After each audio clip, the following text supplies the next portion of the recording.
It was 20 months ago the European Super League was first considered slash announced. With only 12 teams. Fast forward 20 months, it's 60 to 80 teams. Welcome back to Big Stevie Cool 1872 and the European Super League SPFL await court ruling with interest. And holy moly, this could change the landscape of football. I'm just going to give my immediate thoughts on a European Super League, right? I don't want it. I don't. I think it just waters down everything that football is right now. It's exactly what these money grabbing, greedy bastards want. They want, Man United versus Real Madrid in Singapore, New York. They want things like that. They want it in Sao Paulo. They want it to make it completely global. And that's not what football is.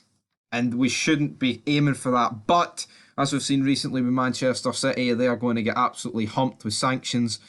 Who knows how bad it's going to turn out for them, but it might not actually be that bad. They're not going to care about a Champions League exclusion or a Premier League points deduction or having.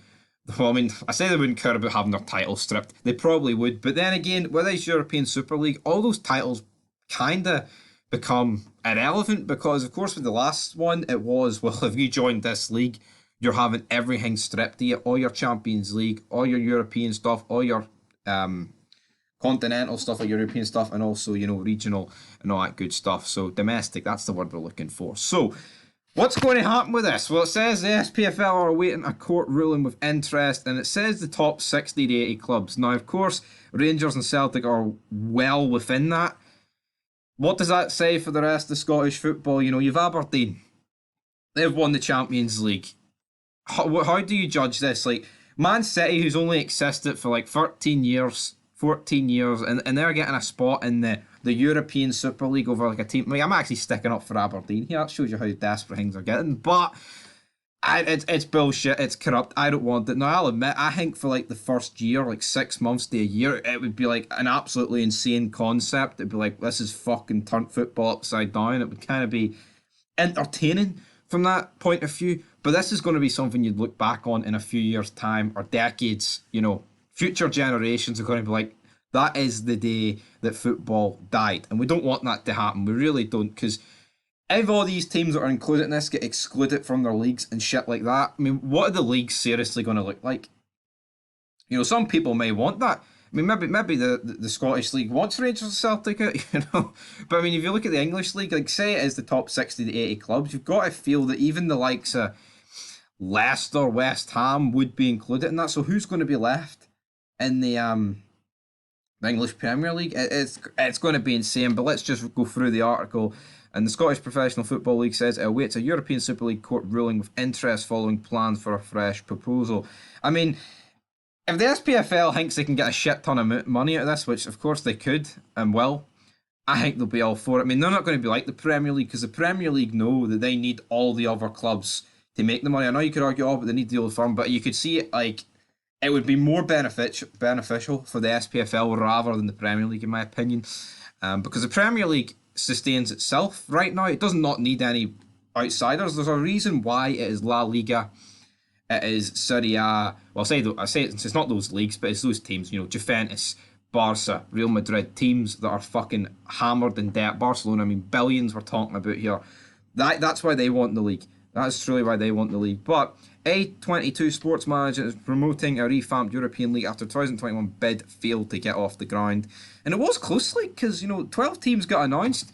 And, it's not like every team pulled out. I mean, you had City and Chelsea that pulled out because they had enough money, and then all the rest of the English teams pulled out. But you still had Juventus, Barca, and Real Madrid sitting in it. A22 has challenged UEFA's right to block such a move, arguing the governing body is abusing a dominant position under EU competition law. The European Court of Justice is due to give its final verdict in the spring. A new look European Super League could contain up to 80 teams in a multi-divisional format with competition based on sporting performance only. But I tell you what, right? This is essentially like it's not essentially the same, but it's kind of a similar format to the new Champions League thing, where you're just gonna have two leagues of like what 32 or something they said, or two leagues of 16. Can't remember the exact thing, but where it's literally like, yes, you'll have these leagues, but you only play against like 60 teams in it. Not every team's going to play against each other. So again, it's very hypocritical for like UEFA to come out and bash this, when again that whole concept that they've created is for a whole money grabbing. But in terms of the UEFA club coefficients, Celtic just scrape it. I mean, if they just do 60, they are scraping it here. Celtic are 56th. Rangers, of course, 2021-22 Europa League finalists, so they are 31st. So boom, that's pretty good. And the next club are Aberdeen. I've mentioned Aberdeen a wee bit. They're currently sitting in 172nd. And, if we're doing a top 80, I mean, they wouldn't even make 160, so that's not good for them, I believe. I mean, who would be after that?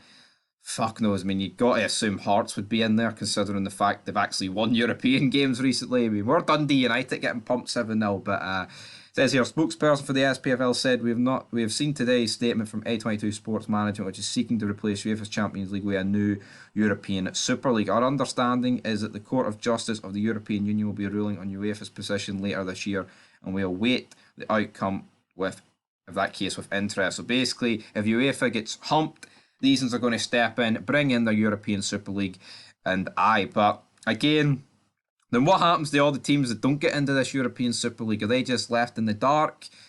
Again, like, if the only way to qualify is to be in the top 80 of the UEFA standings, then, like, say you are a team that ain't in it, how can you get into it if UEFA or whatever ain't including themselves in it? And then therefore your UEFA ranking's corrupt. But then again, they're basing this whole system off a UEFA ranking, which will become irrelevant if UEFA don't want the idea to happen. It's crazy stuff, but the European Super League is back. It's confusing. A lot of people won't have a clue what this is, but I mean, the main headline says, a European Super League would be open competition. So let's read a bit more into this. It says, a new European Super League would be a competition with no permanent members. Bullshit on that. I'm based on sport and performance. I mean, alright. I mean, how's that going to work though? Based on sport and performance. But if the leagues if they're not in any leagues, then how the fuck are they in this? They don't factor any of that through. Foundations of European football are in danger of collapsing, Rier told German newspaper Die Welt. It's time for a change. It is clubs that bear the entrepreneurial risk in football.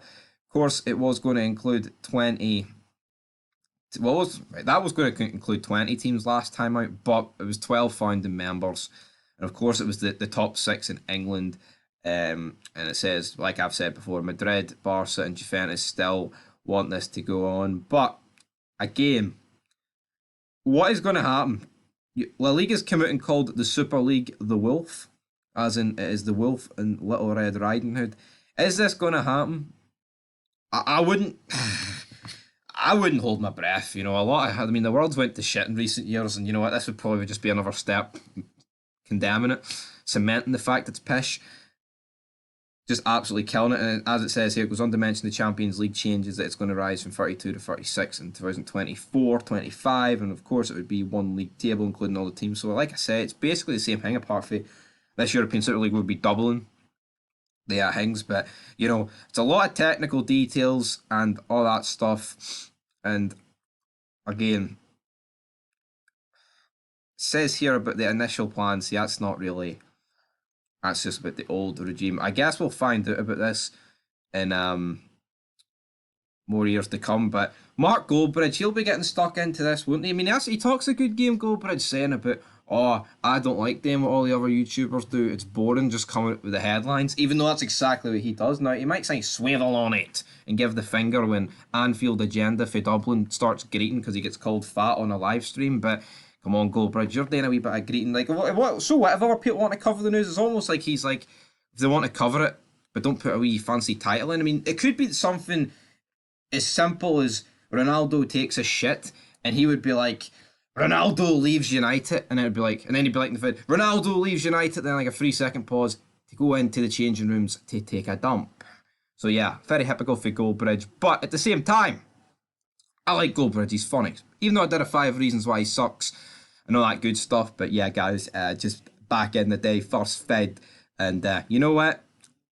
I'm totally against the idea, but like I said, I think the chaos and the aftermath of it would kind of be like an insane time to be a football fan. And, you know, it would be kind of almost cool, but I do not want it to happen. Because in my opinion, it just undermines the history of every club that is in it. And, you know, we don't want to destroy our club's history, do we? Anyway, though, till next time, peace. I mean, I actually, say before we say that, I mean, could you imagine I've talked about all these games happening across the world, right? Imagine a world where Rangers are at home and we're playing in New York and not at Ibrox.